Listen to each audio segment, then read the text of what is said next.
and Marc show. The Kenise and Marc show. Make sure you tune into the Kenise and Marc show.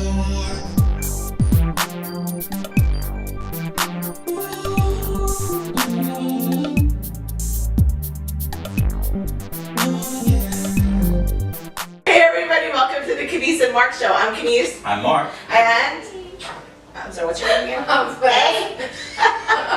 Vanessa. Yes, so Vanessa has been our guest for the last couple of weeks because Marc, thank you. Marc was very ill. Stop that! Why do you do that? He's so annoying. How are you feeling? I feel much better. Yeah? What was wrong there? It was just a bad cold, and I don't get colds often, but when they come, they will not let me go. It lasted 5 weeks. Yes, I just every time I opened my mouth, I was coughing. So. Right. Okay. Thank you, Van, for filling in for. And the prescriptions. And the prescriptions, the drugs that she's prescribed for him. Yes. So we wanted to continue from our last episode, Building Trust. Vanny and I left it off that we talked about building trust in a relationship and how important that was. So we want to do part 2, going a little bit further into the whole aspect of trust. So we were talking about when you're building trust not only in a relationship, it encompasses like every facet of your life. So you guys want to talk a little bit more, I guess, talk about family, building trust with your children, because you both have children. I have a child.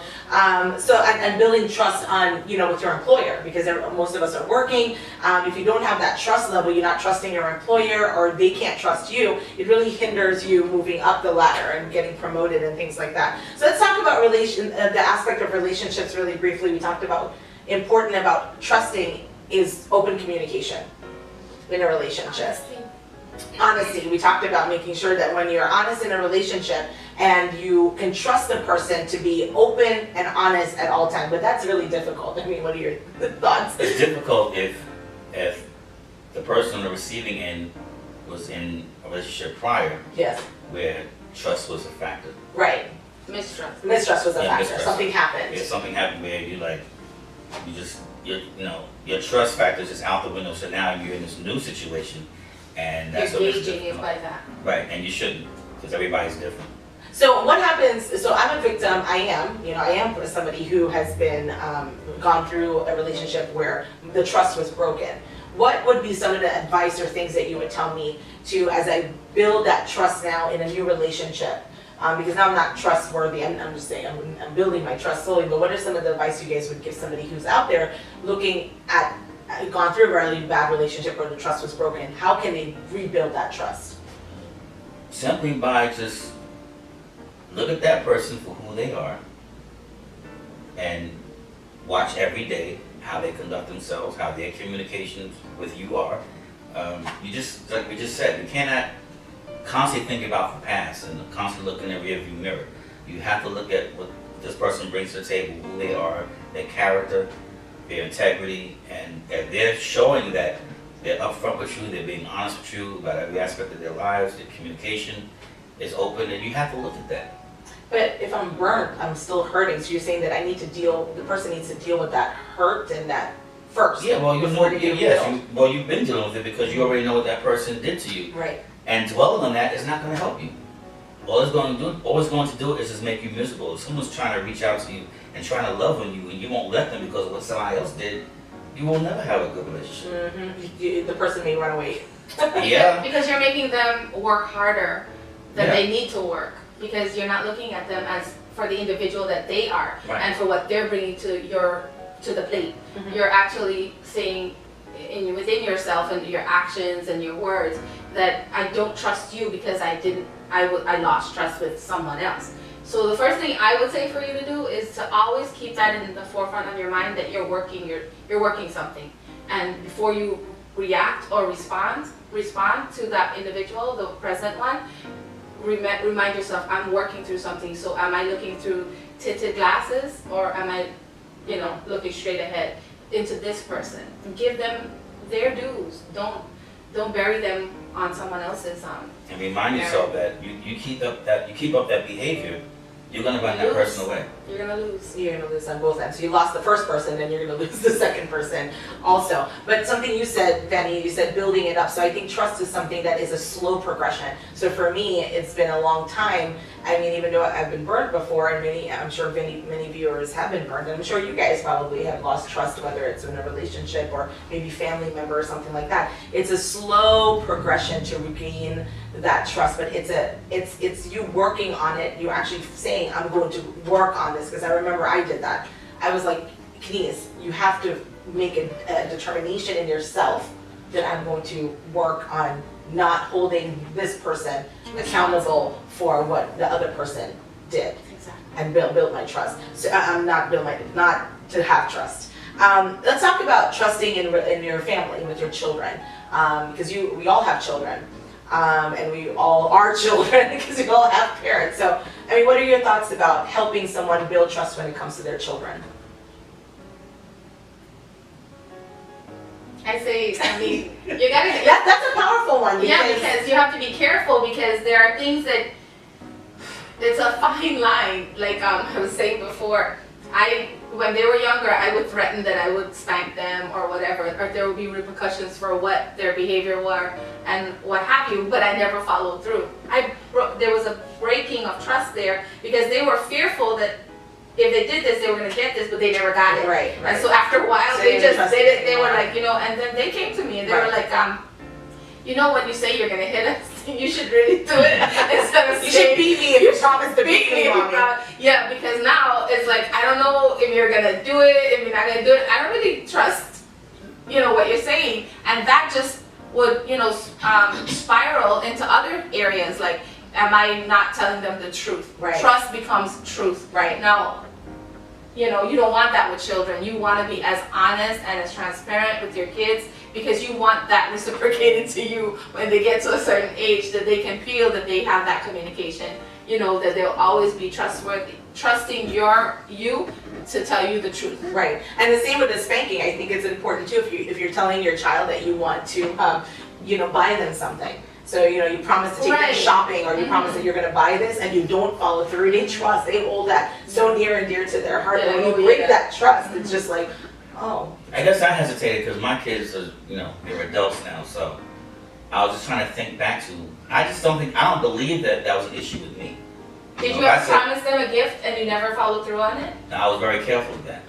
You're perfect. Yes, you are. No, I'm not. But you consciously tried on it. Listening to you reminded me that when they were little, I remember one of them, I think it was Marcus who might have brought this out later, that, we went along when they were little kids with the Santa Claus and all of that, and then, one day they woke up and they found out there was no Santa Claus. So Santa Claus is not real? That's a huge trust. that's the only thing that just came to my mind. Yeah. Other than that, I was very that's great. making promises that I couldn't keep. Okay, I like that. I think moms do it quicker than dads, I guess. Because I know of a lot of moms that are like, oh yeah, I'm gonna get him this, and they hear you and they do, and then you forget because we're so busy picking up the slack. Yeah, but we'll talk more about that. We're gonna take a quick commercial break, so check it out. The Kenise and Marc Show. The Kenise and Marc Show.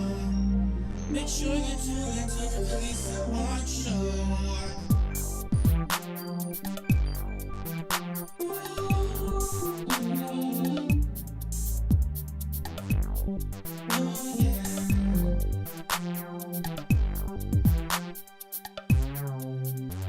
The Kenise and Marc Show. The Kenise and Marc Show. Make sure you tune into the Kenise and Marc Show.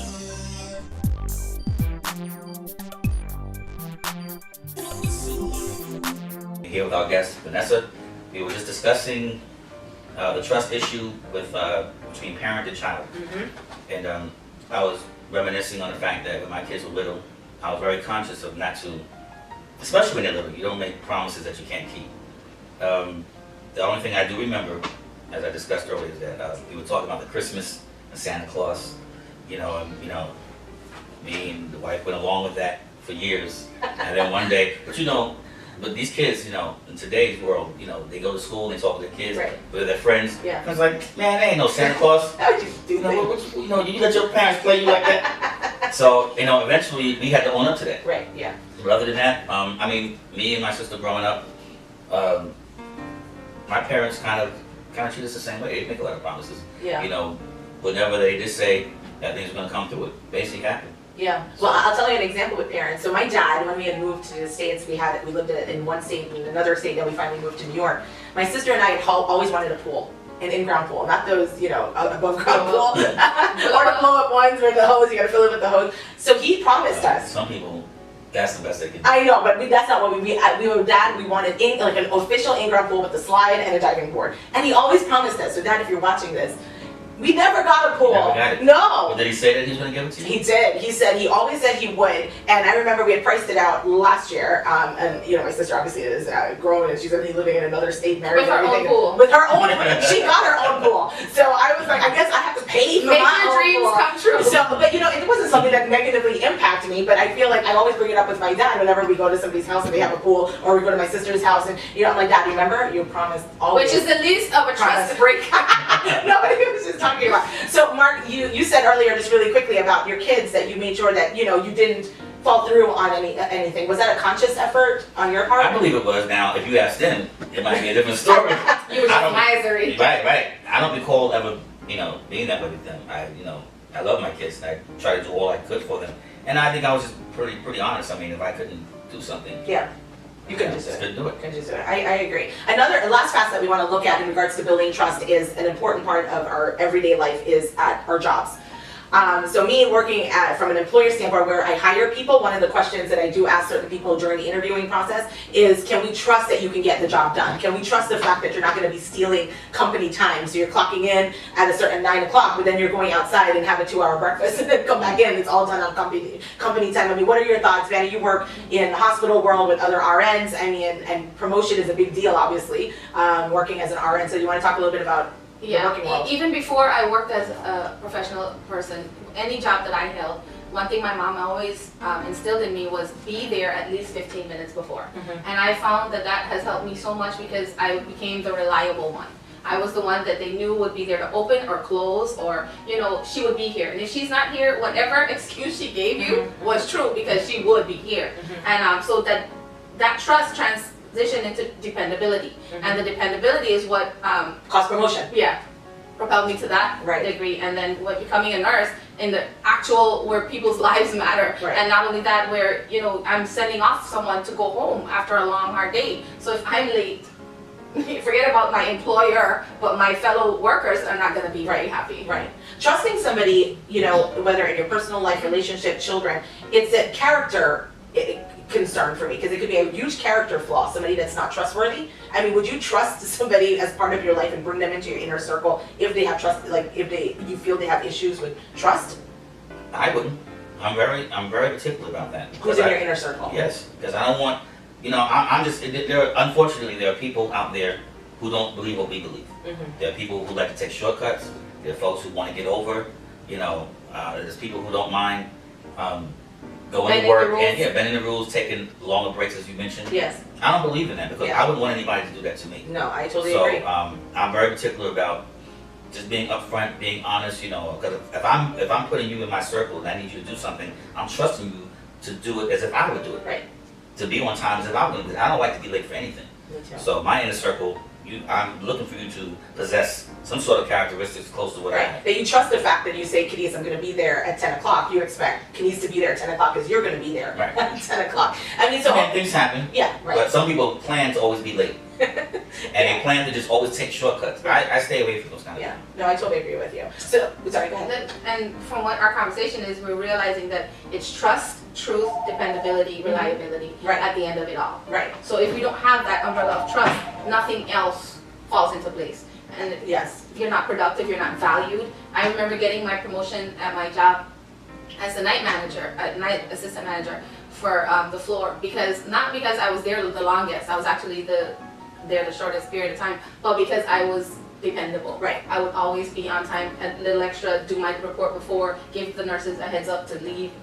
So they saw that, and that was the deciding factor. Right. So I was sharing just as we close out was that when I finished college, I got my first job as an HR generalist. and the HR manager who hired me to work under her resigned after 2 or 3 months. And the CEO of the company was a small company at that time. I came out of his office and he was like, okay, so XYZ resigned as the HR manager. And I'm only out of college a couple of months. I have no experience, you know, really in like the corporate world from that standpoint. And he goes, Kenise, do you want the job? Because I trust you can get the job done. I was like, yeah. And I was like, I had no idea what I was going to do. But I knew that this was an opportunity that I was not going to let it down. But he trusted, he wouldn't have offered it to me if he didn't see something and didn't trust the fact that, you know what, maybe she doesn't know she's young, she's green, but I trust that she will get the job done and put 100% in it. So overall, I think to build trust takes time. To build trust is honesty and being truthful. Warren Buffett, and I quoted it with you guys, I love his quote because I love Warren Buffett. It takes 20 years, he says, to build trust, but it takes 5 minutes to ruin it. So true. So, I agree. And I just want to tag off of one thing on the last episode. Kenise made the analogy of the shattered wine glass. Yeah. Even though we put it back together, you'll always have scars. And in rebuilding trust, it's okay to remind yourself that there was something there. That scar is there. Right. It's there to just remind you, but don't live in it. Right. Don't allow it to reopen, and don't allow it to Don't scratch at the scars. Yes, let it just be that reminder that you'll never be caught off guard like that again. Or maybe you were the one that inflicted the scar. Right. That you're not going to make those mistakes again. Yes. There is hope. There's hope, but you've Definitely. got to want it and decide. right, so whatever you guys are going through, is just somebody out there that you're working on building trust. Remember, take it slow, it takes time, it begins with you. And we hope that you guys really enjoyed the show. Thank you guys. We want to just thank everybody out there for subscribing. We had it out there that we wanted 500 to 1,000 subscribers. We've exceeded 1,000 subscribers on YouTube. So we want to thank you guys. Thank you so much for participating, hitting that subscribe button on YouTube. And please share our videos because maybe you never know who this video could help that needs help out, that need the help out there. So please check us out on Facebook, follow us on Facebook, and you'll check us out on YouTube. So subscribe to our channel if you haven't already. Thank you guys for joining. Mark, Vanessa, we love you guys. Oh, yeah.